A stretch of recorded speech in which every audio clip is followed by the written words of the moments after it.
Welcome back to Joe Stunner Boxing. So James Flint, or Jimmy Joe Flint as he prefers, retains his Central Area Super Lightweight title. He unanimously outscores Campbell Hatton, hands Hatton his first defeat in 15 fights. Flint was, I think, a worthy winner. I had it 96-94. One guy had it 98-92, one of the judges. I didn't agree with that. I thought Hatton was... There were a couple of swing rounds, but I thought Hatton did better than that.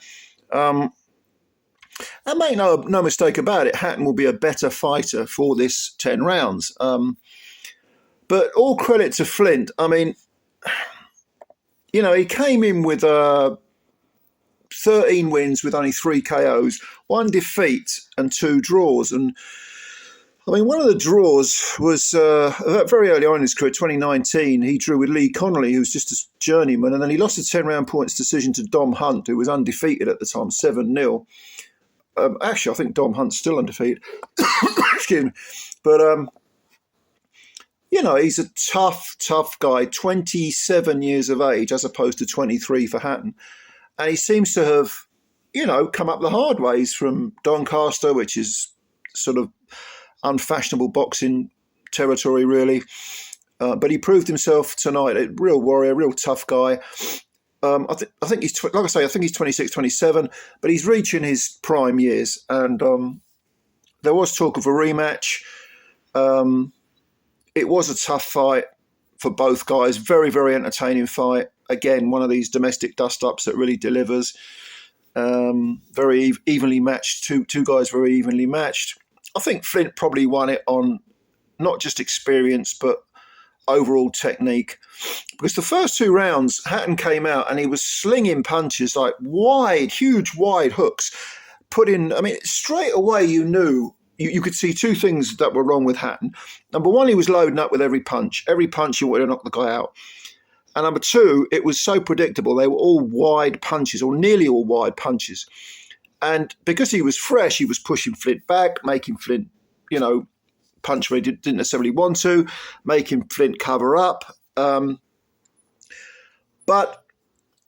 of course, it's a 10-round fight, 30 minutes of fighting, and Flint's been there. Flint's had 10-rounders. He got a 10-round draw, I think, in his last fight.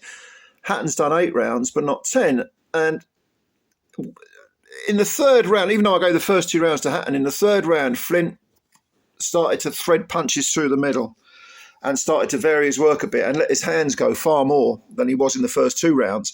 And he was definitely finding a home for his punches against Hatton, who, you know, again, another glaringly obvious thing that Hatton has got to work on is his defence, because he just leaves huge gaps when he's attacking. He sort of walks forward throwing enormous hooks. Like I say, he hasn't got a great deal of power. His head's up. And Flint started to really... Flint threw some good individual jabs that landed. They really landed slap bang on Hatton. And he was throwing some nice little left hooks, but he wasn't throwing enough jabs.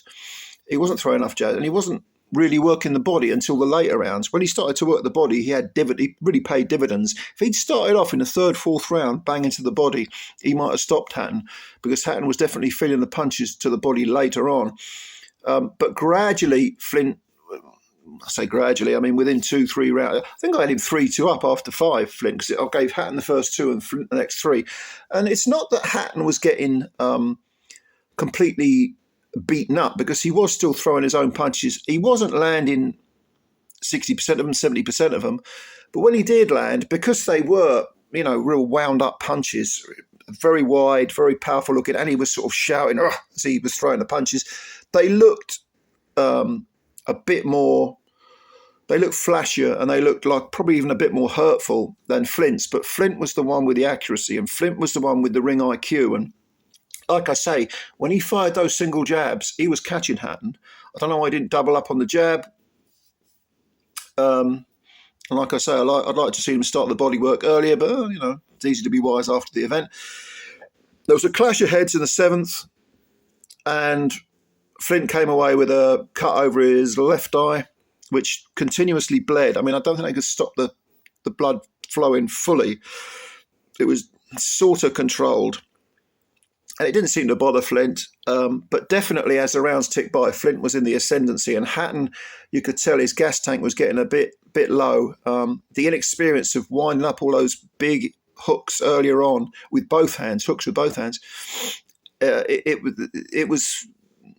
sapped his gas tank. Put it that way. It left him a little bit flat and maybe running on fumes. Certainly the last 2 rounds he was running on fumes. But I'll say one thing for Campbell Hatton, he's got guts. He's a fighter. He is a fighter. He showed, it doesn't matter what your name is, doesn't matter how much experience you've got. If you've got that type of determination and that type of resiliency and a pretty good chin. I mean, I know Flint hasn't got many KOs. He's not really he's not a puncher at all, but he was catching Campbell Hatton. He was catching him flush, especially with the left hooks. And Hatton wasn't going anywhere. He wasn't even shaking. It was more exhaustion that had him sagging a bit towards the end. Well, the last 2 rounds, I thought Flint definitely sort of punctuated the win for me. And like I say, I mean, I had 96, 94. And when I totted up my card, I thought it was wider, but no, it was 96, 94. Again, a couple of swing rounds, 97, 93, fine. 98, 92, bit of a push. No, I don't really think that's a bit too wide. But definitely a deserved win for James Flint. There's talk of a rematch. Again, Hatton is only 23. He can come back, for Christ's sake. You know, you don't have to... He lost. So what? He lost. So he learns. You know, he's 23 years old. He learns. He lost to a good man, a good domestic level fighter. Flint might want to move on to the English or perhaps even try and get a shot at the British. But Hearn will dangle the carrot, the financial carrot, in front of Flint. And there'll be a rematch at some point. I think Hearn did say post-fight that Hatton should have one more fight and then maybe take on Flint. So they might try and get him a 10-round, you know, against a good journeyman who knows how to survive. See what happens. But yeah, I think Campbell Hatton's got a good domestic future. There's nothing wrong with the kid. He's learning, but there's a lot to work on. Don't load up on your punches. Don't throw everything wide. Think before you throw punches. You know, for Christ's sake, work on your defence. I mean, there's plenty to work on. But Hatton has something that you can't teach, and that's big balls. Big balls. And, you know, he's got a future. As for Jimmy Flint, deserved win. I'd like to see him. I mean, I hope he makes some money. I hope they do pay him a small fortune to rematch Hatton. Or if failing that, he gets a shot at the British because he's earned it, I think.